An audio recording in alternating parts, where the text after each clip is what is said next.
नमस्कार दोस्तों, मेरा नाम विशाल कुमार गुप्ता है और आज प्रीमियर आधार आईएएस के इस यूट्यूब चैनल पे हम अपने मेंस आंसर राइटिंग डिस्कशन करने वाले हैं, जिसमें हम पेपर 3 का पार्ट 2 लेंगे। जैसा कि आप जानते हो, हमारा पूरा सिलेबस 7 पेपर में बटा हुआ है, जिसमें आज हम पेपर 3 को डिस्कस करने वाले हैं एंड इसमें हम पार्ट 2 को डिस्कस करेंगे, that is Indian constitution. Okay, so बिल्कुल सटीक आंसर हम लिखेंगे, किस तरीके से आंसर लिखा जाता है ये भी हम सीखने वाले हैं।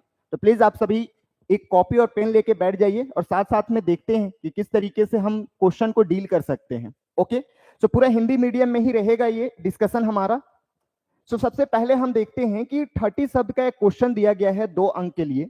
ये क्वेश्चन को पहले समझते हैं और उसके बाद फिर हम ये डिसाइड करते हैं कि क्या ऐसा वर्ड हमें लिखना चाहिए जिससे कि एग्जामिनर हमें 2 मार्क्स देने के लिए एकदम भाई साहब तत्पर हो जाए। ठीक है, तो सबसे पहली चीज, क्वेश्चन आपके सामने दिया है, भारत के संविधान के अंतर्गत मूल कर्तव्यों की अवधारणा को समझाइए। तो सबसे पहला चीज आपको क्वेश्चन को समझना है कि क्वेश्चन की डिमांड क्या है। ठीक है, क्वेश्चन पूछ क्या रहा है? तो क्वेश्चन में हमें फंडामेंटल ड्यूटी यानी कि मूल कर्तव्यों के बारे में पूछा गया है। अब मूल कर्तव्य क्या होता है, इसके बारे में सटीक जानकारी आपको इस क्वेश्चन के आंसर में लिखना है।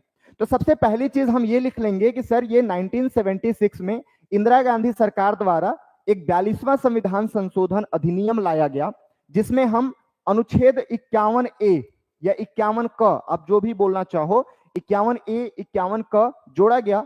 हालांकि ये बाद में जोड़ा गया, इसका हमें प्रूफ कैसे देखना है? तो जब भी आप कॉन्स्टिट्यूशन पढ़ते हो, अगर 51A बाई चांस ऐसे लिखा रहता तो आपको समझना है कि सर ये ओरिजिनल कॉन्स्टिट्यूशन में था। लेकिन जब भी 51A 51 क साथ में जोड़ा रहे, मतलब आप कॉन्स्टिट्यूशन पढ़ते समय ये अंदाज लगा सकते हो कि ये बाद में जोड़ा गया। क्लियर है? तो पहला हमने एक पॉइंट लिख दिया कि सर कब जोड़ा गया। दूसरी चीज, जब यहां पे जोड़ा गया था हमारे पास टोटल 10 मौलिक कर्तव्य थे। ठीक है, 10 मौलिक कर्तव्य थे। अभी फिलहाल हमारे पास 11 मौलिक कर्तव्य हैं। तो एक पॉइंट हमें यह भी जोड़ना पड़ेगा कि 11वां कब जोड़ा गया। क्लियर है? बात समझ में आ रही है सर? ओके, सो 86वां संविधान संशोधन 2002 में लाया गया और एक और मौलिक कर्तव्य जोड़ दिया गया। तो फिलहाल 2002 के बाद हमारे पास टोटल 11 मौलिक कर्तव्य हो गए। लास्ट आपको यह भी बताना है कि सर ये कानून के अदालत में लागू नहीं होता। मतलब क्या है इसका? कि अगर इसका कोई उल्लंघन करता है, मानता नहीं है, तो आप उसको कोर्ट में नहीं ले जा सकते। ठीक है, मतलब कि लागू नहीं होता अदालत में। क्लियर है? ओके, लास्ट आप ये लिख सकते हो कि ये नैतिक दायित्वों और जिम्मेदारियों का एक समूह है। आपको खुद से, जब आपको सरकार फंडामेंटल राइट्स देती है, मौलिक अधिकार देती है, तो आपकी कर्तव्य बनता है, नैतिक अधिकार, नैतिक कर्तव्य बनता है कि आप भी कोई अपना फंडामेंटल ड्यूटी यानी कि मौलिक कर्तव्य सरकार के लिए दिखाए या फिर अपने देश के लिए दिखाए। तो सिंपल सी वही बात हम लिख सकते हैं कि ये नैतिक दायित्वों और जिम्मेदारियों का एक समूह है जिसका पालन भारत के ऊर्जावान नागरिकों से अपेक्षित किया जाता है कि आप इसको करोगे। अगर आप नहीं कर रहे हो तो कोई भी कोर्ट में आपको नहीं ले जा सकता, आपको इससे रिलेटेड केस नहीं हो सकता। हालांकि एक चीज आपको ध्यान रखना है कि अगर सरकार इससे रिलेटेड कोई कानून बना देता है, ठीक है, अगर सरकार इससे रिलेटेड कोई कानून बना देता है तो इस कानून को लेके आप कोर्ट जा सकते हो। अगर कानून है, मान लो हमारे पास 11 मौलिक कर्तव्य हैं और इसमें से किसी एक मौलिक कर्तव्य को लेके सरकार ने कानून बना दिया, तो इस कानून के उल्लंघन हेतु आपको कोर्ट ले जाया जा सकता है। यह बात आपको ध्यान रखनी है। ठीक है, तो इस तरीके से आप ये 4 पॉइंट लिख दोगे, इजिली आपको 2 मार्क मिल जाएगा। क्लियर है? चलिए नेक्स्ट क्वेश्चन हम देखते हैं। सेकंड क्वेश्चन पूछा है पूर्वव्यापी कानून क्या है। आपको समझना पड़ेगा कि पूर्वव्यापी होता क्या है। ठीक है, पूर्वव्यापी का मतलब है कि सर अगर मान लो आज मैंने कोई अपराध किया है, ठीक है, और इस अपराध की मुझे सजा देनी है, ठीक है, तो सजा तभी दे सकते हो जब यह अपराध किसी कानून को तोड़ रहा होगा। सर बोलना क्या चाह रहे हो? बता रहा हूं, 1 मिनट रुक जा, थोड़ा सा सब्र। हाँ देखिए इधर क्या बोल रहा है कि आज मान लो कोई कानून है, ठीक है, आज कोई कानून है और मैं उस कानून को तोड़ रहा हूं, तभी मुझे सजा दी जा सकती है। तो ऐसे ही तो होता है सर, ऐसा नहीं होता, पहले ऐसा नहीं होता। एग्जाम्पल समझो, मान लो आज मैंने कोई अपराध किया, बट आज ये अपराध है ही नहीं। 10 दिन बाद सरकार ने एक कानून बना दिया और ये अपराध बन गया। ठीक है, तो इसको बोलते हैं पूर्वव्यापी, पूर्व, ठीक है, पहले, है ना, एक्स पोस्ट फैक्टो, यानी कि पूर्वव्यापी हो गया। तो ये कानून आप पे नहीं लग सकता। ये सिर्फ और सिर्फ आपराधिक कानून पे नहीं लगेगा। आपराधिक एक होता है सिविल, सिविल पे लग सकता है सर। आपने किसी से उधार लिया, आप उसका उधार चुका नहीं रहे हो, ठीक है, आपने उधार लिया, आप उधार नहीं चुका रहे हो। अब 10 दिन बाद या 2 साल बाद कानून बन गया कि आप जिससे उधार लिए हो उसको दुगना चुकाना पड़ेगा। सर ये लग सकता है, ये पूर्वव्यापी है बट लग सकता है। तो यही दोनों चीजों को हम कंसाइज करके छोटे रूप में ब्रीफली समझा सकते हैं 30 मार्क्स, 30 वर्ड में। ठीक है, देखिए कैसे। यह संविधान के अनुच्छेद 20 से प्रेरित है। आर्टिकल 20 क्लॉज 1, क्या पढ़ते हैं सर? 20 क्लॉज 1 पूर्वव्यापी अपराधी कानून पर रोक लगाता है। ठीक है, वही जो चीज मैंने आपको यहां पे समझाया वही बोल रहे हैं। लेकिन सिविल कानून को पूर्वव्यापी प्रभाव की अनुमति देता है। सिविल मामला में दे सकता है बट आपराधिक मामला में नहीं मिल सकता। दूसरी चीज आप ये लिख सकते हो कि ये सिर्फ और सिर्फ भारत में ही अप्लाई होता है सर। बाकी बड़े बड़े कंट्री लाइक यूएसए, यूके, वहां पे ऐसी कोई कॉन्सेप्ट नहीं है। तो ये कहीं ना कहीं एक मतलब ऐसा माना जाता है कि निगेटिव सेंस में हम लेते हैं। तो इस पॉइंट को आप जोड़ सकते हो, पूर्वव्यापी कानून को अन्यायपूर्ण माना जाता है क्योंकि वे इस सिद्धांत का उल्लंघन करता है कि कानून केवल भविष्य की कार्रवाई पर लागू होना चाहिए। मतलब असली चीज तो ये होना चाहिए ना कि अगर आज कोई कानून है और मैं इस कानून का उल्लंघन कर रहा हूं तो फिर मेरे ऊपर केस होना चाहिए या मुझे दंड दिया जाना चाहिए।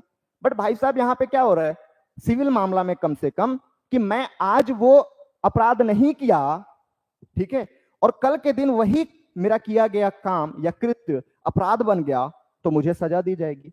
तो कहीं ना कहीं ये क्या है, अन्यायपूर्ण माना जाता है। बट हमें टोटली ये समझाना था कि पूर्वव्यापी कानून क्या है। आई होप ये चीजें आपको समझ में आई होगी। क्लियर है सर यहां तक? तो इस तरीके से आप बिल्कुल आसान भाषा में 30 वर्ड में लिख सकते हो। दूसरी चीज, ये पीडीएफ आपको कहां से मिलेगा? तो सर टेलीग्राम चैनल पे मिल जाएगा। तीसरी चीज कि आप बहुत जल्दी आप मार्केट में हमारी एक मेंस बुकलेट देखने वाले हो। ठीक है, दोनों माध्यम में रहेगा, हिंदी और इंग्लिश। इसमें आपको पिछले 5 वर्ष के, विगत 5 वर्ष के जो क्वेश्चन है, प्रश्न पत्र, उसके सटीक आंसर दिए जाएंगे। ठीक है, सटीक आंसर दिए जाएंगे, उत्तर दिए जाएंगे। बात समझ में आ रही है? बहुत जल्द आपको बिलासपुर के किसी भी बुक डिपो पे देखने को मिल जाएगा। आप हमारे संस्था में भी आके चेक कर सकते हो। तो बहुत जल्दी हम आपके लिए इनिशिएटिव लेके आए हैं कि इंग्लिश और हिंदी दोनों माध्यम में पिछले 5 वर्ष के जो भी प्रश्न पूछे गए हैं वो आपको सटीक आंसर के थ्रू हम देने वाले। क्लियर है? चलिए नेक्स्ट क्वेश्चन हम देखते हैं। तीसरा क्वेश्चन थोड़ा सा आप कंफ्यूजिंग लग सकता है आपको, बट बहुत इजी क्वेश्चन पूछा है। 2023 का क्वेश्चन है सर, हम 2023 के क्वेश्चन को डिस्कस कर रहे हैं। क्वेश्चन पूछ रहा है केंद्रीय प्रशासनिक न्यायाधिकरण क्या है और इसकी कितनी संस्थाएं हैं। देखो 2 क्वेश्चन पूछ रहा है। क्वेश्चन पहले हम 60 शब्द में लिखेंगे इसका आंसर, 4 अंक के लिए क्वेश्चन पूछ रहा है। क्वेश्चन को 2 पार्ट में डिवाइड करना है। ठीक है, पहला क्वेश्चन सर आपके सामने है कि केंद्रीय प्रशासनिक न्यायाधिकरण क्या है, ये पहला पार्ट हो गया, और इसकी कितनी संस्थाएं। तो सबसे पहले हम बता देते हैं कि ये है क्या एक्चुअल में। तो पहले आपको देखना पड़ेगा कब लाया गया। तो केंद्रीय प्रशासनिक न्यायाधिकरण, जिसको कैट के नाम से भी जानते हैं, सीएटी, ठीक है, बिल्ली वाला कैट नहीं है भाई साहब, ठीक है। ये प्रशासनिक न्यायाधिकरण अधिनियम 1985 के तहत लाया गया, एक कानून बनाया गया। ठीक है, देखो अगर हम राज्य की बात करते हैं, राज्य मतलब सर छत्तीसगढ़ मध्य प्रदेश नहीं है। राज्य का मतलब जो हम अनुच्छेद 12 में पढ़ते हैं, 36 में पढ़ते हैं, उस राज्य की बात कर रहा हूं। इस राज्य के 3 अंग हैं, आप जैसे कि जानते हो, एक विधायिका है ना, एक कार्यपालिका और एक न्यायपालिका, लेजिस्लेचर, एग्जीक्यूटिव, जुडिशियरी। विधायिका का काम है कानून बनाना। ठीक है, क्या करना? कानून बनाना। तो विधायिका अपने हिसाब से कानून बनाती है, इसको हम बोलते हैं साधारण कानून। ठीक है, साधारण कानून। ये जो कैट की बात कर रहे हैं हम, पहले हमारे कॉन्स्टिट्यूशन में नहीं था। कॉन्स्टिट्यूशन के नियमों को हम बोलते हैं संवैधानिक कानून। संवैधानिक कानून दोनों हो गया।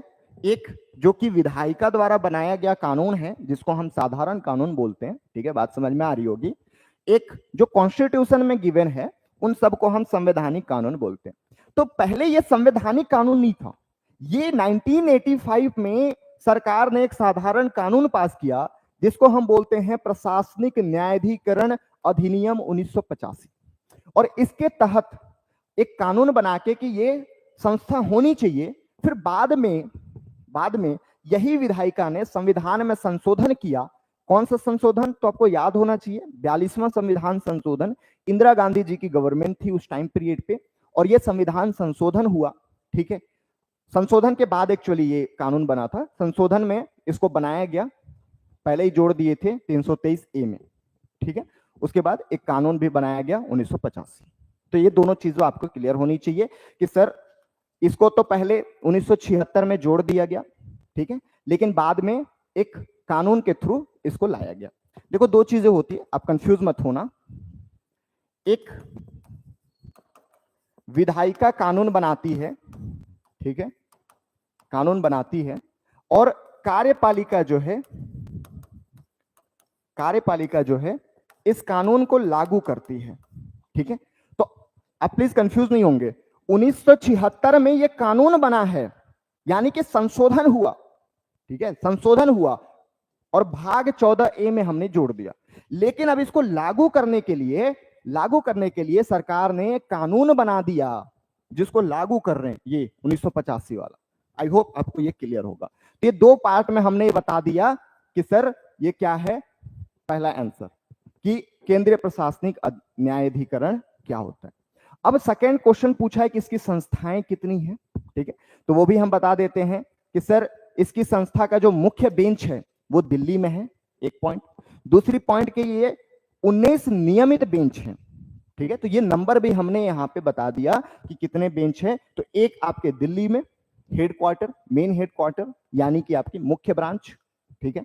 दूसरी चीज कि 19 इसके भारत में अलग अलग जगहों पे नियमित बेंच है, ठीक है। तो ये सेकेंड आंसर भी हो गया।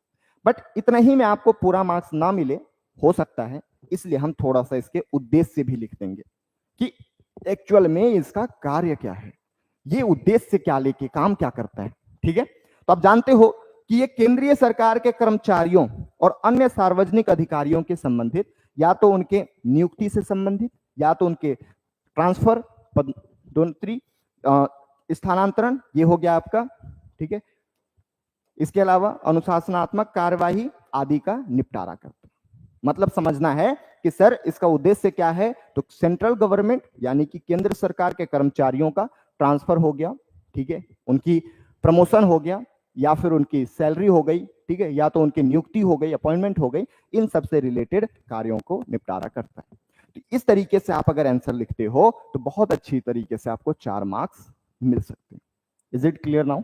ओके सर, चलिए अब देखते हैं थोड़ा सा आपके लिए ये बहुत ही महत्वपूर्ण जानकारी। सर आप देख सकते हो प्रीमियर आधार आईएएस की तरफ से आपको सीजीपीएससी मेंस की क्लासेस लाई जा रही है, जिसमें आपको हम 100 दिन में पूरी सिलेबस कंप्लीट करके देंगे, मात्र 100 दिन, ठीक है। जैसे कि आपको पता है कि 9 तारीख को हमारी 9 फरवरी को प्रीलिम्स, ठीक है, प्रीलिम्स होगी, और इसके बाद फिर आपका मेंस होगा। इसके बीच में लगभग 3 से 4 महीने का समय होता है, टाइम पीरियड होता है।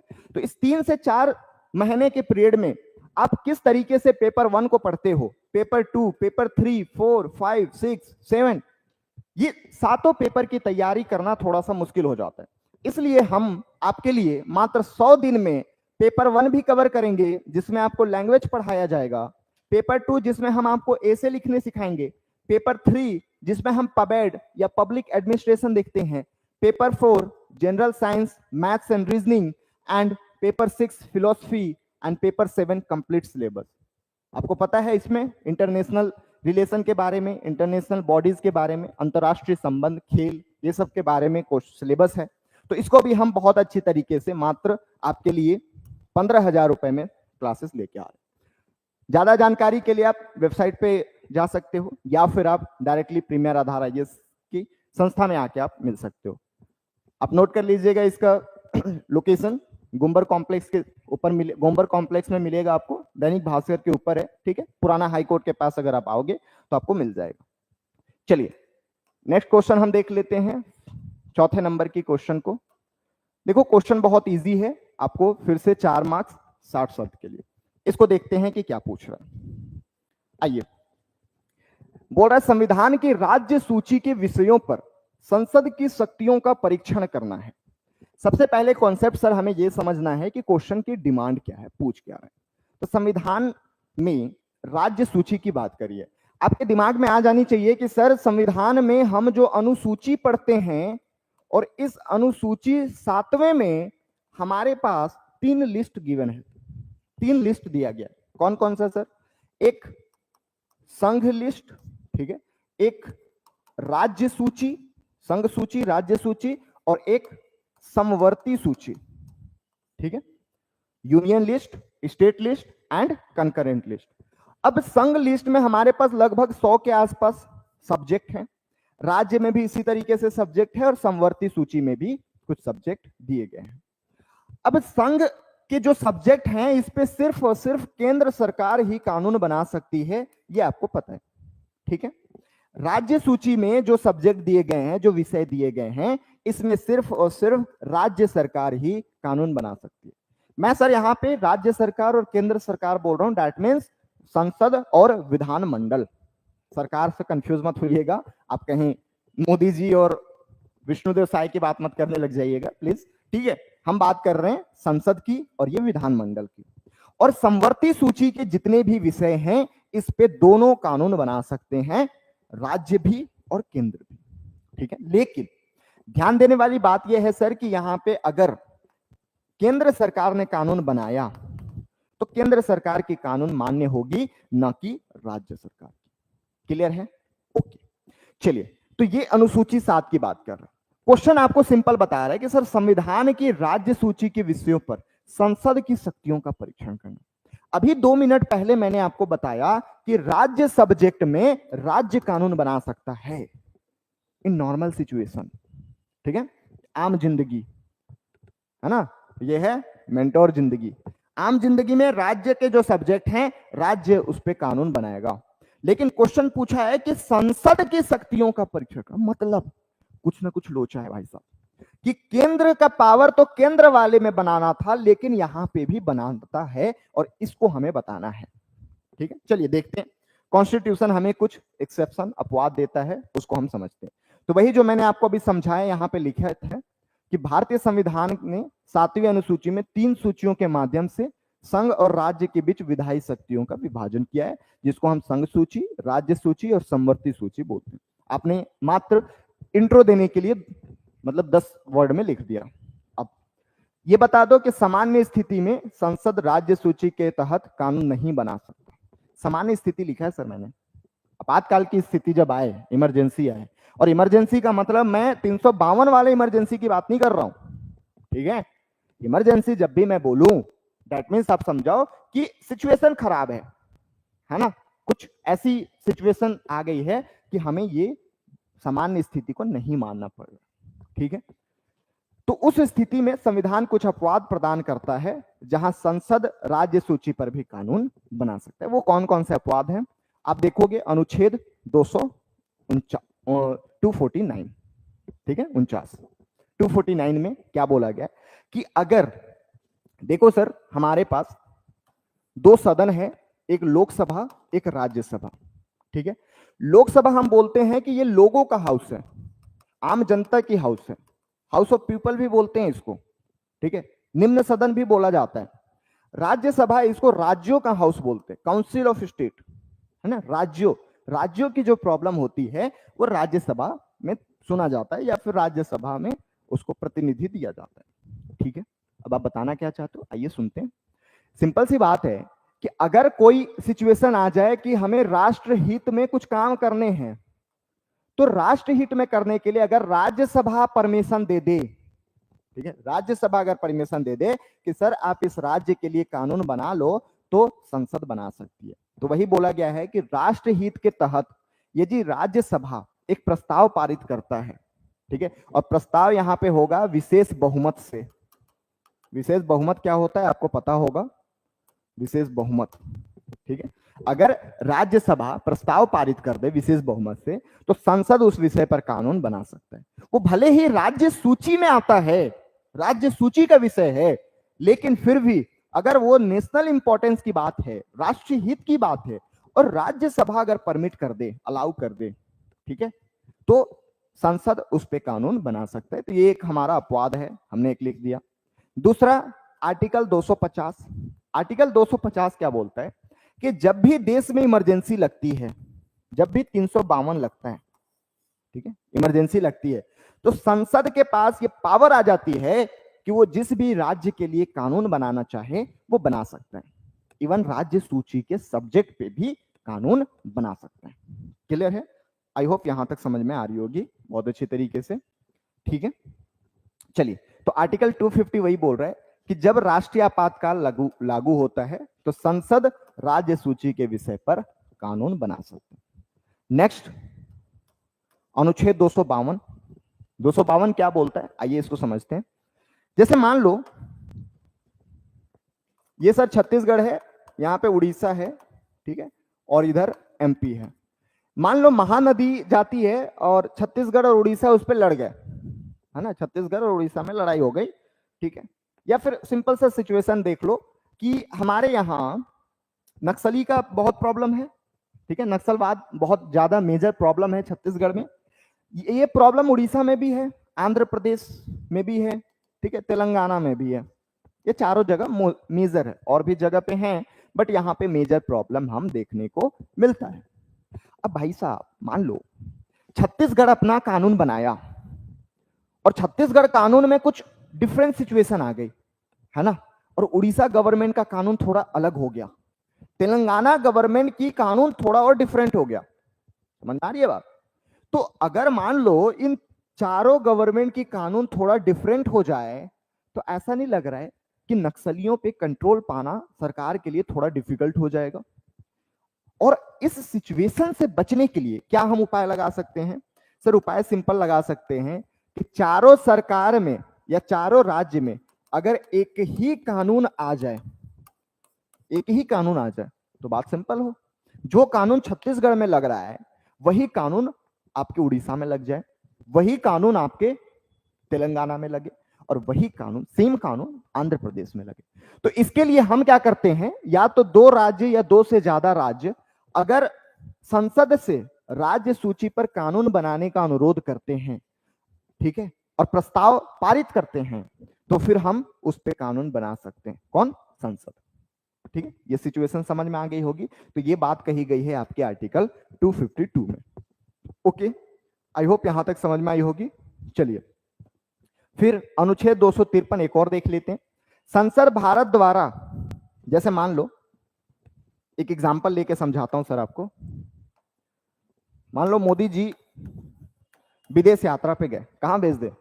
इटली भेज दें? भेज दूं? चलो भेज दिया, इटली भेज दिया।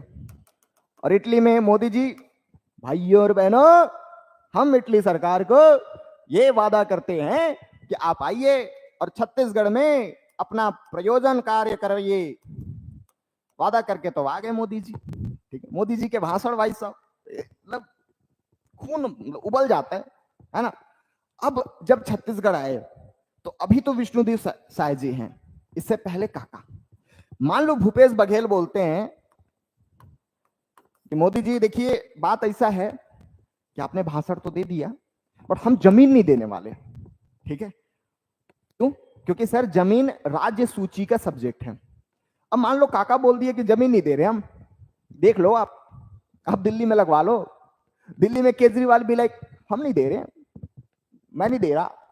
अब सोचो राज्य का देश का प्रधानमंत्री, ठीक है, किसी दूसरे देश में संधि करके आता है, ट्रीटी करके आता है, ठीक है, और आपके खुद के राज्य के मुख्यमंत्री आपकी बात ना सुने, क्या इज्जत रह जाएगी दुनिया में हमारी? ठीक है, वसुधैव कुटुंबकम वसुधैव कुटुंबकम वाले जो हम नारा लगाते हैं, वो क्या इज्जत रह जाएगी?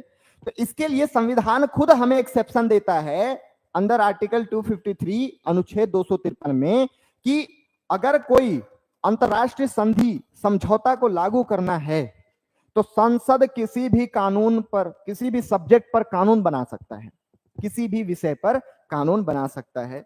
तो ये रही कुछ 4 आपके पास मेजर एग्जाम्पल जो कि ये बताता है कि किस तरीके से संसद राज्य सूची में भी कानून बना सकता है। अगर आपको ये 4 चीजें अगर याद हो गई, आप सिंपल याद रख सकते हो सर 249, 250, 252, 253, ठीक है।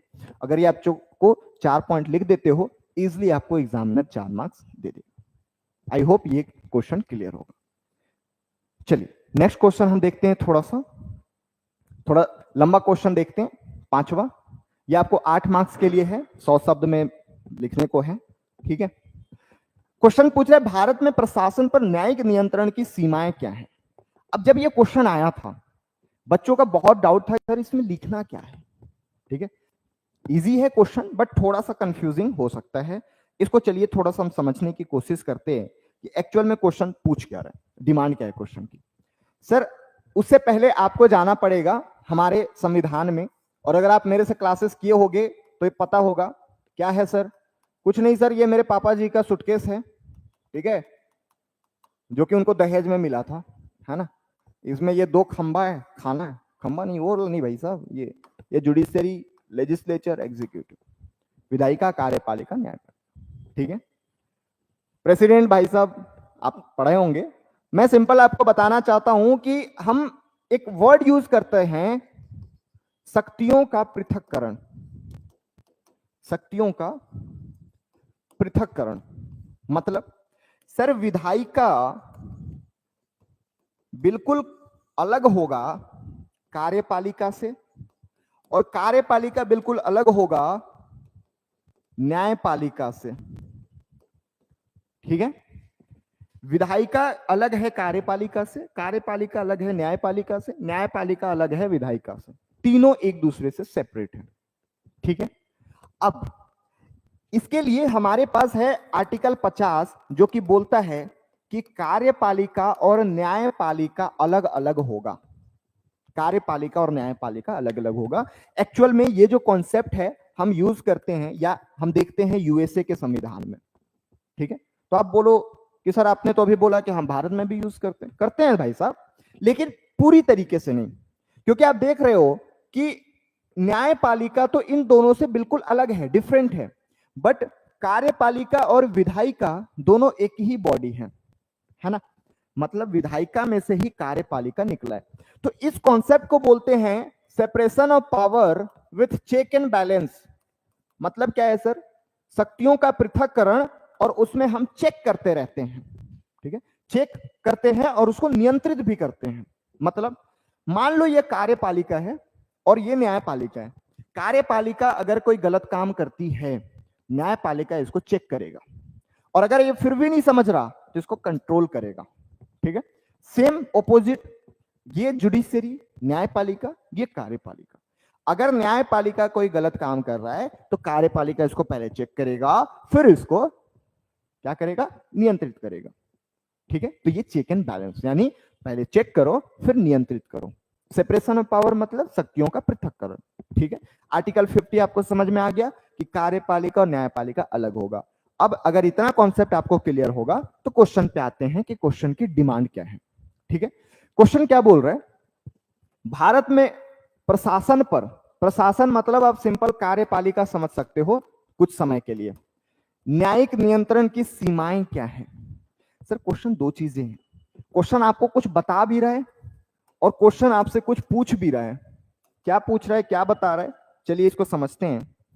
सर क्वेश्चन आपको बता रहा है कि भारत में प्रशासन पर न्यायिक नियंत्रण है, जो हमने अभी 50 में बताया ना, वो ये भी बोल रहा है, अब सॉरी 50 में, जो अभी हमने यहाँ पे चेक एंड बैलेंस बताया, बैलेंस कर रहा है, चेक कर रहा है, वो वही बोल रहे हैं कि भारत में प्रशासन पर, कार्यपालिका पर न्यायपालिका का नियंत्रण है, लेकिन इस नियंत्रण की क्या क्या सीमाएं हैं, कमियां क्या हैं, ये पूछ रहा है। ठीक है, तो हमें ये बताना है कि क्या इसमें कमियां हैं बेसिकली। तो चलिए क्वेश्चन की डिमांड को तो हम समझ लिए, क्वेश्चन को कैसे हमें लिखना है इस चीज को हम थोड़ा सा डिस्कस करते हैं। क्वेश्चन में सबसे पहले हम तो ये बता दे रहे हैं कि भारत में प्रशासन पर न्यायिक नियंत्रण यह सुनिश्चित करता है कि सरकार कानून की सीमाओं के भीतर काम करे। अगर मैं किसी को नियंत्रित कर रहा हूं, दैट मीन्स वो नियम के हिसाब से ही काम करेगा, मैं ये इंश्योर कर रहा हूं। ठीक है, दूसरी चीज, संवैधानिक सिद्धांतों को बनाए रखे, यानी कि संविधान में जो सिद्धांत हमें गिवन है उस सिद्धांत को फुलफिल करे, उसको बनाए रखे। हालांकि यह नियंत्रण कई सीमाओं के अधीन है, हालांकि ये जो नियंत्रण है वो कहीं ना कहीं सीमा भी रखता है, कुछ ना कुछ मतलब कमियां भी है। कमियां क्या है? पहला, न्यायिक समीक्षा का सीमित दायरा। न्यायिक समीक्षा वर्ड सर आपके सामने आता है आर्टिकल 13 से, आर्टिकल 32 से, अनुच्छेद 226 से। ठीक है, न्यायिक समीक्षा वर्ड संविधान में कहीं पे भी एग्जैक्टली गिवन नहीं है, लेकिन जब आप 13 पढ़ते हो, जब आप अनुच्छेद 32 पढ़ते हो और जब आप अनुच्छेद 226 पढ़ते हो तो वहां से हमें एक तरीके से न्यायिक समीक्षा की भावनाओं का पता चलता है, न्यायिक समीक्षा कॉन्सेप्ट समझ में आता है। ठीक है, लेकिन न्यायिक समीक्षा का सीमित दायरा है। क्यों सीमित दायरा है? आर्टिकल 50, जुडिशरी अलग है एग्जीक्यूटिव से। अब जब दोनों अलग अलग बॉडी हैं तो एक दूसरे पे उतने सही तरीके से न्यायिक समीक्षा नहीं कर सकते। न्यायिक समीक्षा का मतलब होता है चेक करना। ठीक है, मतलब अगर आप कोई काम गलत कर रहे हो तो जुडिशरी यानी कि न्यायपालिका उसको चेक करेगी। तो वही सिंपल से बोल रहे हैं कि न्यायपालिका केवल प्रशासनिक कार्यवाही की समीक्षा कर सकता है, केवल कार्यवाही का, कानून क्या है उस पर नहीं कर सकता। मतलब न्यायालय नीतिगत निर्णय में तब तक हस्तक्षेप नहीं करता जब तक कि वो एफआर को उल्लंघन न करे। मतलब सिंपल सा समझो, देखो ये कार्यपालिका है, कार्यपालिका मतलब आप सिंपल समझ सकते हो अभी के लिए मोदी जी और उनके मंत्री। ठीक है, तो कार्यपालिका कुछ नीतियां बनाती है। ठीक है, आप इस नीति को चेक नहीं कर सकते तब तक जब तक ये आपके मौलिक अधिकार का उल्लंघन ना करें। तो जब आप चेक नहीं कर सकते तो आपके पास लिमिटेशन हो गई, आपकी ये तो कमियां है ना कि आप अच्छी तरीके से नियंत्रण नहीं रख रहे हो। ठीक है, तो वही दोनों चीजें बात बोली गई है कि न्यायपालिका केवल प्रशासनिक कार्रवाई की समीक्षा कर सकती है। जो मैंने किया है, जो मैं कार्रवाई कर रहा हूं, पुलिस जो काम कर रहा है उस पर आप चेक कर सकते हो। ठीक है, लेकिन उनकी नीतियों पे तब तक हस्तक्षेप नहीं कर सकते जब तक कि वो आपके मौलिक अधिकार का उल्लंघन ना करते। क्लियर है यहां तक? ओके, नाउ सेकेंड पॉइंट आप लिख सकते हो, शक्तियों का पृथक्करण, जो तब से मैं चीख चीख के समझा रहा हूं आपको, वही वाला अनुच्छेद 50 के तहत कार्यकारी कार्यों में न्यायिक हस्तक्षेप को सीमित करना। मतलब कार्यपालिका अलग और न्यायपालिका अलग। ये पॉइंट भी आप बहुत अच्छी तरीके से यहां पे फिक्स कर सकते हो। तीसरा, सर देखो प्रशासनिक कार्य की जटिलता। आप प्रशासन में कभी जाओगे, अभी आप जब मेंस की एग्जाम दोगे और इंटरव्यू दोगे, फिर जब आप ऑफिसर बन जाओगे, अधिकारी बन जाओगे और आप जब काम करने जाओगे तो आपको समझ में आएगी कि ये कार्य उतना भी आसान नहीं है, बहुत जटिलता रहती है। ठीक है, न्यायपालिका में अगर कोई जज बैठा है तो उसका नॉलेज सिर्फ और सिर्फ न्याय को लेके बहुत एक्सट्रीम लेवल है। ठीक है, लेकिन अगर कोई पुलिस वाला है तो उसको उस तरीके से ट्रेन किया गया है कि वो एक अपराधी को बहुत आसानी तरीके से पकड़ सकता है। ठीक है, अगर कोई आईएएस ऑफिसर है तो उसको ये ट्रेन किया गया है कि वो प्रशासन कैसे चलाएगा। बट कहीं ना कहीं बहुत जटिल काम हो जाता है प्रशासनिक लेवल पे। ठीक है, जो कि एक कमियां की तरह काम करती है कि अगर आप प्रशासनिक मामलों को देखो तो अक्सर इतनी तकनीक विशेषज्ञता शामिल होती है कि जिसकी न्यायालय में कमी हो सकती है। ठीक है, तो ये भी एक पॉइंट आप जोड़ सकते हो कि बहुत जटिलता होती है प्रशासनिक कार्य को समझना, जिससे कि न्यायपालिका उन पे बेहतर कंट्रोल नहीं कर पाता। ठीक है सर, नेक्स्ट, समय लेने वाली न्यायिक प्रक्रिया। आज आप देखते होंगे कि न्यायालय में बहुत लाखों केसेस, करोड़ों केसेस आप बोल सकते हो, करोड़ों केस पेंडिंग है, इतना टाइम लगता है। वो बोलते हैं ना मूवी में, डेट पे डेट, डेट पे डेट, डेट पे डेट, वैसे तारीख होता है, तारीख पे तारीख, तारीख पे तारीख, तारीख पे तारीख, इतनी तारीख हो जाती है कि भाई साहब बहुत समय लेंदी प्रोसेस है।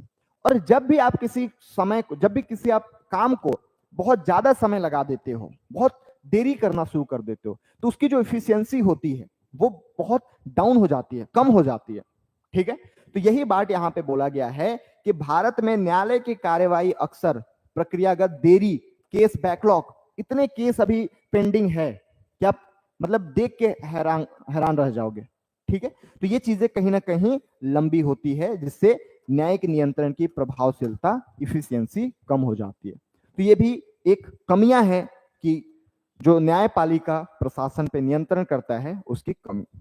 नेक्स्ट आप जोड़ सकते हो प्रशासन की विवेकाधीन शक्ति। विवेकाधीन शक्ति क्या होती है? सिंपल, आप आम भाषा में समझो तो मेरी मर्जी। ये क्या होता है? मेरी मर्जी। मेरी मर्जी का मतलब है भाई साहब जो मैं चाहूं वो कर सकता हूं, इसको बोलते हैं विवेकाधीन शक्तियां। अब कार्यपालिका में बहुत सारे ऐसे अधिकारी हैं प्रशासन में जिनके पास विवेकाधीन शक्तियां हैं। अब विवेकाधीन शक्ति का मतलब मेरी मर्जी, और मैं जो चाहूं कर सकता हूं, तो फिर आप मेरे पे क्वेश्चन कैसे पूछ सकते हो? समझ में आ रही है? तो कहीं ना कहीं ये भी एक लिमिटेशन है। ठीक है, तो कई प्रशासनिक प्राधिकरणों के पास विवेकाधीन शक्ति होती है, जिससे न्यायिक हस्तक्षेप मुश्किल हो जाता है। और जब आप हस्तक्षेप कर ही नहीं सकते तो फिर आप कैसे कंट्रोल करोगे? ठीक है, तो ये पॉइंट भी एक इनकी कमियां में आ जा सकती है। दूसरी, लोकस स्टैंडाई नियम। ये क्या होता है समझो, लोकस स्टैंडाई। ठीक है, देखो सर, अगर आप ये मान लो ये है चिंटू, ठीक है, आप मेरे क्लास में आओगे तो आपको ऐसे एग्जाम्पल मिलेंगे, चिंटू, मिंटू, टिंकू, ठीक है, बंटू। तो ये हमारा भाई साहब चिंटू है। अब चिंटू जो है, चिंटू को न्याय चाहिए, और ये है न्यायालय। ठीक है, न्यायालय। अब चिंटू को न्याय चाहिए तो चिंटू न्यायालय जाएगा ना, मांगेगा। ठीक है, चिंटू क्या करेगा? न्याय मांगेगा। और जब चिंटू न्याय मांगेगा तब चिंटू को न्याय मिलेगा, और नहीं मांगेगा तो नहीं मिलेगा। ठीक है, तो मतलब कि जिसको न्याय चाहिए वही यहां पे जाके अपील करेगा।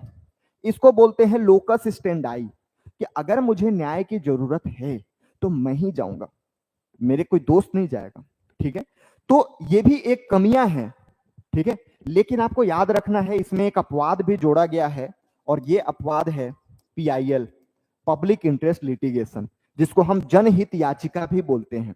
कि अगर मान लो चिंटू नहीं जा सकता, और चिंटू जैसे हजारों लोगों का प्रॉब्लम है, चिंटू जैसे हजारों गरीबों की प्रॉब्लम है, हजारों ऐसे लोगों की प्रॉब्लम है जो कोर्ट जाके अपील नहीं कर सकते, अपने लिए न्याय नहीं मांग सकते, तो इन सब के बदले मैं जाऊंगा और मैं जाके इनके लिए न्याय की डिमांड करूंगा। इसको बोलते हैं जनहित, लोगों के हित में जनहित याचिका। याचिका यानी मांग। ठीक है, जिसको क्या बोलते हैं? जनहित याचिका। तो आप ये अपवाद डालोगे, क्योंकि एग्जामिनर को सिर्फ आप ये लिख दिए लोकस स्टैंडाई नियम, तो वो समझ जाएगा कि सर आपको नॉलेज है बट पूरी नहीं है, तो आपको ये अपवाद में डालना है जनहित याचिका। ठीक है, ये एक एक्सेप्शन है। फिर न्यायिक संयम। न्यायालय न्यायिक संयम के सिद्धांत का पालन करते हैं और शासन में अपनी भूमिका का अतिक्रमण करने से बचते हैं। संयम रखता है भाई साहब कि तुम अपना काम करो, मैं अपना काम करो, तुम अपने हिसाब से जियो, मैं अपने हिसाब से जीऊंगा, तुम अपनी जिंदगी जियो, मैं अपनी जिंदगी जीऊंगा। ठीक है, तो ये दोनों के बीच में कहीं ना कहीं एक कमियां हैं कि न्यायपालिका प्रशासनिक अधिकारियों पर या प्रशासन पर अपना कंट्रोल नहीं रख पाता। और फाइनली आपको निष्कर्ष लिखना है। जब भी आप एक अच्छा आंसर लिखो, आपको सर आंसर को 3 पार्ट में डिवाइड करना है। पहला इंट्रोडक्शन, इंट्रोडक्शन, फिर दूसरा बॉडी, और तीसरा कंक्लूजन। ठीक है, आपको इंट्रो में क्या लिखना है? इंट्रो में यह बता देना है कि आप समझ चुके हो कि एग्जामिनर का एग्जाम में क्वेश्चन पूछने की डिमांड क्या है, क्वेश्चन डिमांड क्या कर रहा है, यह आपका इंट्रो होगा। क्वेश्चन पूछना क्या चाह रहा है, यह पूरा बॉडी होगा। और फाइनली आप अपने भाषा में निष्कर्ष लिखोगे इन पूरे इंट्रो और बॉडी का या बॉडी का समरी होगा, यानी कि सारांश होगा, कंक्लूजन, जिसको हम निष्कर्ष बोलते हैं। ठीक है सर। तो ये निष्कर्ष क्या है? जबकि न्यायिक नियंत्रण प्रशासनिक तथ्यों के खिलाफ सुरक्षा के रूप में है, न्यायिक समीक्षा के कारण प्रशासन की जवाबदेही को मजबूत करना भारत में शासन की आधुनिक संतुलित प्रणाली सुनिश्चित कर सकते हैं। सिंपल, एक पॉजिटिव वे में। आप मेरी दो चीजें एकदम गांठ बांध के समझ लो, ये आप कभी मत भूलना। पहली चीज, आपको कभी भी पॉलिटिकल नहीं होना है सर, राजनीतिक नहीं होना है। मैं राजनीतिक विज्ञान का टीचर हूं, पढ़ाता हूं आपको, कॉन्स्टिट्यूशन हम पढ़ते हैं, पढ़ते हैं, बट आपको पॉलिटिक्स में नहीं जाना। आपके आंसर में कभी भी ये नहीं झलकना चाहिए कि आप इस पार्टी, पॉलिटिकल पार्टी के कार्यकर्ता हो या फिर आप इस पॉलिटिकल पार्टी से इन्फ्लुएंस्ड हो। दूसरी चीज, आपको अपने आंसर हमेशा पॉजिटिव जगह पे लाके खत्म करना है। एकदम बारीकी चीज है सर ये दोनों, बट आपको ध्यान देनी है। आपको कभी भी पॉलिटिकल नहीं होना है, और दूसरी चीज, आपको कभी भी निगेटिव बातें नहीं करनी। निगेटिव बताना है उस कॉन्सेप्ट को, बट आपको जब समरी लास्ट में लिखोगे, कंक्लूड करोगे, कंक्लूजन लिखोगे, निष्कर्ष लिखोगे, तब आपको एक पॉजिटिव आधार देना है। ठीक है, लाख कमियां हो लेकिन हमें एक पॉजिटिव वे में खत्म करना है। ये दो चीजें आप गांठ बांध के रख लेना, मेरा आपको बहुत फायदा होगा। ठीक है, तो ये क्वेश्चन था हमारे पास। भारत में प्रशासन पर न्यायिक नियंत्रण की सीमाएं क्या है? 8 अंक के लिए 100 शब्द में लिखना था। आप इतना अगर लिख देते हो, मोर देन इनफ है आपके। ये सारी चीजें आप हमारे द्वारा जो अभी बुक निकाली जा रही है, मींस 5 साल की, विगत 5 साल के जो प्रश्न पूछे गए हैं उसके सटीक आंसर उसमें आपको मिल जाएगा, जिसमें हम 2023 के क्वेश्चन को आपको यूट्यूब पे फ्री माध्यम में, आपको हमारे चैनल पे भी या फिर हमारे ऐप पे आपको फ्री माध्यम में बताया जा रहा है, समझाया जा रहा है कि हम किस तरीके से आंसर का अप्रोच रख सकते हैं। ठीक है सर, ओके। एक और क्वेश्चन देख लेते हैं, लास्ट 6वां क्वेश्चन। ये 10 अंक के लिए है, 125 वर्ड में आपको देखने को मिलेगा। ठीक है, क्वेश्चन क्या पूछ रहा है? सिंपल सा है। संविधान के भाग 3 में निहित अधिकारों को लागू करने के उद्देश्य से सर्वोच्च न्यायालय को अनुच्छेद 32 के तहत प्रचुर शक्तियां प्राप्त हैं। देखो, क्वेश्चन कुछ पूछ नहीं रहा है, क्वेश्चन आपको बता रहा है। क्या बता रहा है? कि सर्वोच्च न्यायालय को, यानी कि सुप्रीम कोर्ट को, मौलिक अधिकार को बचाने के लिए या भाग 3 में निहित अधिकारों को लागू करने के लिए बहुत शक्तियां प्राप्त है 32 के तहत। आपको चर्चा करना है। ठीक है, तो हम फिर इसको 3 पार्ट में डिवाइड करेंगे। कौन कौन सा पार्ट? पहला इंट्रो, फिर बॉडी, और फिर इसका कंक्लूजन। ठीक है, इंट्रो में हम क्या लिखेंगे? जो क्वेश्चन बताया है, सिंपल। आप बस इतना बता दो कि आप क्वेश्चन समझे कि नहीं। ठीक है, चलो देखते हैं। तो भारतीय संविधान का अनुच्छेद 32 सर्वोच्च न्यायालय को भाग 3 में निहित मौलिक अधिकार को अनुच्छेद 12 से 35 तक लागू करने के लिए व्यापक शक्तियां प्रदान करता है। हमारा मौलिक अधिकार विधेयक अमेरिकी अधिकार विधेयक से प्रेरित है। ठीक है, ये आप एक्स्ट्रा पॉइंट बता दिए कि हमारा जो मौलिक अधिकार है वो अमेरिका के बिल ऑफ राइट, यानी कि अधिकार विधेयक से प्रेरित है। मतलब हमारे देश में जो मौलिक अधिकार लाया गया है वो अमेरिका के संविधान से लाया गया है। ये चीजें आप बता दिए, एग्जामिनर को पता चल गया कि भैया आपको नॉलेज है। अब मेन आते हैं बॉडी में क्या क्या शक्तियां हैं, ये शक्तियों को हम थोड़ा सा देखते हैं। तो पहला शक्ति आर्टिकल 32 को ही हम डिफाइन कर सकते हैं, संवैधानिक उपचार का अधिकार। कि सर देखो, इसको समझने से पहले एक चीज समझो कि हमारे देश में एक चीज आपको समझनी है कि सर हमारे देश में जो न्यायपालिका है, एक मिनट, हमारे देश में जो न्यायपालिका है वो इंटीग्रेटेड है।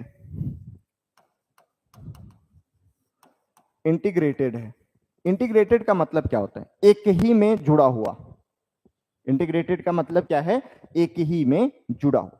जब आप बात करते हो विधायिका की, तो विधायिका, केंद्र का विधायिका और राज्य का विधायिका अलग अलग है और दो अलग अलग जगहों पे काम करती है। जब आप बात करते हो कार्यपालिका की, तो सर केंद्र की कार्यपालिका और आपका राज्य की कार्यपालिका, दो अलग अलग निकाय अलग अलग जगहों पे काम करती है। लेकिन जब आप बात करते हो न्यायपालिका की, तो ये एक ही निकाय है जो अलग अलग जगहों पे काम करती है। मतलब ये पूरा न्यायपालिका एक ही है जिसमें अलग अलग पार्ट है, supreme court, high court and subordinate court.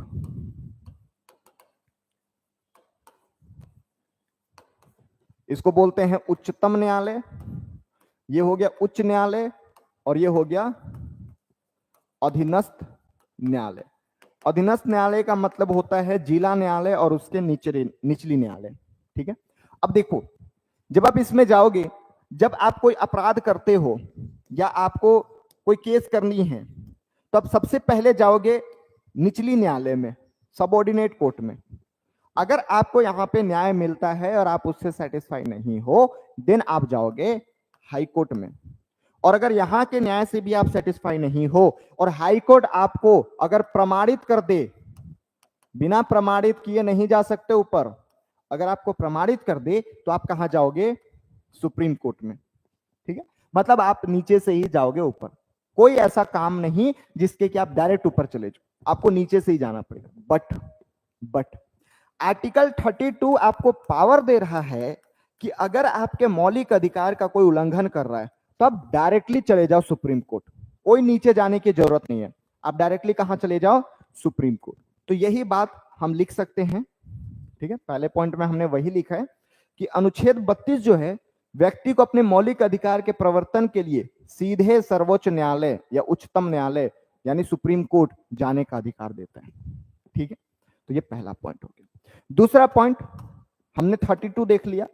32 clause 2 में जब आप जाओगे, जब आप सुप्रीम कोर्ट पहुंच गए, तो सुप्रीम कोर्ट आपको न्याय देने के लिए रिट जारी करती है, और ये रिट 5 प्रकार के होती है। ठीक है, 5 प्रकार की रिट देती है। कौन कौन से, आइए इसको समझते हैं। पहला रिट है आपका बंदी प्रत्यक्षीकरण। बंदी को लेके आओ, बंदी मतलब वो बंदी नहीं है जो आप समझ रहे हो, ठीक है, हाँ, बंदी प्रत्यक्षीकरण, प्रत्यक्ष रूप से लेके आओ, इसका मतलब होता है, मतलब कि किसी व्यक्ति को अवैध हिरासत से मुक्त कराना। मान लो पुलिस वाला किसी व्यक्ति को हिरासत में ले लिया अवैध तरीके से, अब सुप्रीम कोर्ट में आप जाओगे और सुप्रीम कोर्ट आपको बंदी प्रत्यक्षीकरण यानी कि हॉबियस कॉर्पस का रिट जारी करेगा और उसके थ्रू आपको लाया जाएगा कोर्ट में। ठीक है, दूसरा होता है मैंडमस। ठीक है, मैंडमस का मतलब होता है, ये थोड़ा सा मिस्टेक है, मैंडमस यानी कि अगर कोई सार्वजनिक अधिकारी, ठीक है, कोई गवर्नमेंट ऑफिसर अपना काम सही तरीके से नहीं कर रहा है तो उसके लिए ये वाला रिट निकाला जाता है, जारी किया जाता है। तीसरा है निषेध और उत्प्रेषण, ये दोनों को समझिएगा साथ। ये निचली अदालत है और ये ऊपरी अदालत है। ठीक है, ऊपरी अदालत के अलग अधिकार होंगे, निचली अदालत के अलग अधिकार होंगे। ठीक है, अगर निचली अदालत ऊपरी अदालत का कोई काम करता है, गलत है ना, गलत है सर, नहीं करना चाहिए, लेकिन फिर भी अगर करता है तो ऊपरी अदालत इससे उस काम को वापस ले सकता है, और अगर काम कंप्लीट हो गया तो उस काम को खारिज कर सकता है। ठीक है, तो वही दोनों समझिएगा, निचली अदालतों को उसके अधिकार क्षेत्र से बाहर जाने से रोकता है। अगर निचली अदालत अपने अधिकार क्षेत्र से बाहर जा रहा है तो उसको रोकना है। और उत्प्रेषण में निचली अदालत या न्यायाधिकरण द्वारा किसी गैर कानूनी आदेश को रद्द करना, अगर वो काम कर चुका तो उसको रद्द कर दो, खारिज कर दो, उत्प्रेषण। ठीक है, तो पहला आपका बंदी प्रत्यक्षीकरण, दूसरा मैंडमस, तीसरा निषेध, चौथा उत्प्रेषण और पांचवा को वारंटो। को वारंटो का मतलब होता है किसी सार्वजनिक पद पर अवैध रूप से कब्जा करने को चुनौती देना। बिहार वाला कांड याद होगा, 2 लाख वाला आईपीएस ऑफिसर, क्या इसके पास अधिकार था क्या आईपीएस बनने का? नहीं। क्या इसने एग्जाम दिया था? नहीं। क्या इसके पास अपॉइंटमेंट लेटर था, नियुक्ति पत्र? नहीं। तो ये अवैध रूप से था, तो इसके लिए क्या लगेगा? को वारंटो। ठीक है, तो ये चीजें आपकी हो गई दूसरा पॉइंट। तीसरा और क्या शक्तियां हैं? तो न्यायिक सक्रियता और जनहित याचिका, पीआईएल अभी हमने देखा। ठीक है, यह भी कॉन्सेप्ट कहीं ना कहीं आर्टिकल 32 से ही ओरिजिनेट होता है। न्यायिक सक्रियता का मतलब होता है जो मेरा काम नहीं है बट मैं अपनी सक्रिय होके, अपने आप को सक्रिय करके, ठीक है, अपने आप को एक्टिव करके मैं उस काम को कर देता हूं, इसको बोलते हैं न्यायिक सक्रियता। ठीक है, यानी कि मान लो ये काम न्यायालय का नहीं था लेकिन न्यायालय फिर भी इसको करती है, इसको बोलते हैं न्यायिक सक्रियता। एग्जाम्पल आप डालना चाहो तो डाल सकते हो। दिल्ली में पटाखे फोड़ने पे बैन लगाया गया था, ठीक है। दिल्ली में सीएनजी गैस या फिर आप डीजल मोटर जो व्हीकल था उसको बैन किया गया था, ठीक है। तो ये सब कुछ ना कुछ न्यायिक। इसके अलावा हाईवे, हाईवे के 2 किलोमीटर के अंदर आप शराब नहीं बेच सकते, तो ये काम किसका था? ये कार्यपालिका का था, लेकिन इसको किया कौन? न्यायालय। तो इसको बोलते हैं आप जुडिशियल एक्टिविज्म या फिर न्यायिक सक्रियता। ठीक है, तो ये भी आप जोड़ सकते हो, 32 से ही पावर मिलता है। नेक्स्ट है मौलिक अधिकारों के संरक्षण के रूप में सर्वोच्च न्यायालय की भूमिका। 1973 में केशवानंद भारती केस हुआ और उसमें बोला गया कि आप संविधान के मूल ढांचे में संशोधन नहीं कर सकते। मूल ढांचा मतलब बेसिक स्ट्रक्चर। किसी काम का या किसी चीज का एक बेसिक नेचर होता है, बेसिक स्ट्रक्चर होता है, आप उसको नहीं हटा सकते या नहीं चेंज कर सकते। इसके अलावा आप कुछ भी बदलाव कर सकते हो। ये केशवानंद भारती वाद में बोला गया था सुप्रीम कोर्ट में। ठीक है, तो इससे यह निष्कर्ष निकलता है कि भैया आप फाइनली निष्कर्ष कंक्लूजन लिख दो कि अनुच्छेद 32 के माध्यम से सर्वोच्च न्यायालय मौलिक अधिकारों के रक्षक के रूप में काम करते हैं। पहला चीज हमने बता दिया। दूसरी चीज, संवैधानिक सर्वोच्चता सुनिश्चित करता है। ठीक है, मतलब संविधान सुप्रीम है, संविधान सर्वोच्च है, इसको भी बताता है। इसके अलावा हालांकि जब आर्टिकल 352 इंपोज होता है, यानी कि नेशनल इमरजेंसी, राष्ट्रीय आपातकाल जब लगता है, तो मौलिक अधिकार खत्म हो सकता है।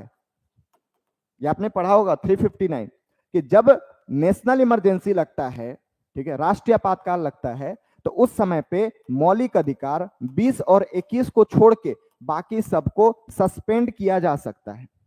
थोड़ा निगेटिव है, बट फिर भी इसके अलावा भी, इसके बावजूद अनुच्छेद 32 के तहत सर्वोच्च न्यायालय की भूमिका भारत में व्यक्तिगत स्वतंत्रता और लोकतंत्र की रक्षा में अपरिहार्य बनी हुई है। ठीक है, मैं बोला ना आपको पॉजिटिव कंक्लूड करना है। हमने बीच में थोड़ा सा निगेटिव डाला कि भैया कमियां हैं, बट फिर भी कमियां कम, अच्छाइयां ज्यादा है। क्लियर है? तो ये चीजें आप यहाँ पे एड डाउन कर सकते हो। ओके, सो ये हम आज देखें कि किस तरीके से आप बहुत ही बेहतरीन लेवल पे आप अपने जो 125 शब्द का है, आपके पास जो 100 वर्ड का है, या 60 वर्ड हो या फिर 30 वर्ड हो, आप आराम से आंसर को डील कर सकते हो। ये सारी चीजें आपको मिल जाएगी आपके बुक में, जो कि हम 5 साल के जो प्रीवियस ईयर क्वेश्चन पूछा गया है उसमें हम आपको लिए लेके आ रहे हैं। Thank you. यहाँ तक अगर आप बने हुए हो तब बहुत ही ऐसा माना जाता है कि अगर आप लास्ट तक बने हुए हो तो मतलब कि सीरियस हो अपने पढ़ाई को लेके। ठीक है, थोड़ा सा सिंसियरिटी बस दिखाना है आपको, और बहुत अच्छी तरीके से आप मेंस में सक्सेस पाइए। आप अगर यहाँ पे पहुंचे हैं मतलब कि प्रीलिम्स आपने क्वालिफाई किया है और मेंस के लिए आप तैयारी में जुट जाइए। जैसा कि मैंने आपको बताया, हमारी टीम द्वारा 100 दिन में आपको सिलेबस कवर करने की एक नई बैच लाई जा रही है, जो कि बहुत ही मिनिमम प्राइस में सर दी जा रही है आपको। ठीक है, ये हमारे कुछ टीम मेंबर हैं, कुछ नहीं सारे टीम मेंबर हैं जो कि आपको पढ़ाएंगे। ठीक है, सब अपने अपने लेवल पे अपने अपने सब्जेक्ट में एक्सपर्टीज रखते हैं। आपको कोई भी दिक्कतें नहीं होने वाली, सारे सब्जेक्ट के फैकल्टी यहाँ पे आप देख सकते हो। ज्यादा डिटेल के लिए आप इस नंबर पे कॉल कर सकते हो। इसके अलावा आप ये लोकेशन देख लो, गुम्बर कॉम्प्लेक्स एवं Dainik Bhaskar office in front of old high court. आप यहाँ पे भी आके बात कर सकते हो, देख सकते हो, फैकल्टी से बात कर सकते हो, या फिर आप डेमो क्लासेस ले सकते हो। आप इस नंबर पे भी कॉल कर सकते हो जैसे भी आपको जानकारी चाहिए। ठीक है, सो आई होप आज की जो हमारी तरफ से एक इनिशिएटिव था, प्रीमियर आधार आईएएस की तरफ से जो इनिशिएटिव हमने लिया है कि आपके लिए हम कम से कम 5 साल के आपको बुक के माध्यम से रिसोर्सेस प्रोवाइड करें। हालांकि हम 1 साल के लिए आपको सारे सब्जेक्ट का वीडियो रिकॉर्ड करके दे रहे हैं, वीडियो क्लासेस दे रहे हैं कि कैसे आपको क्वेश्चन को अप्रोच रखना है, क्वेश्चन को कैसे अप्रोच करके उसकी आंसर को लिखना है। आई होप ये क्लासेस आपको बहुत हेल्पफुल रही होगी। इसी के साथ आज के लिए विदा लूंगा। Thank you. अगर आपको क्लासेस सही लगी आप प्लीज कमेंट करके बताइएगा, लाइक करिएगा, वीडियो को अपने बाकी साथियों के साथ शेयर करिए ताकि उनको भी हमारे ये इनिशिएटिव का फायदा मिल सके। धन्यवाद, थैंक यू। मिलते हैं नए सेशन में।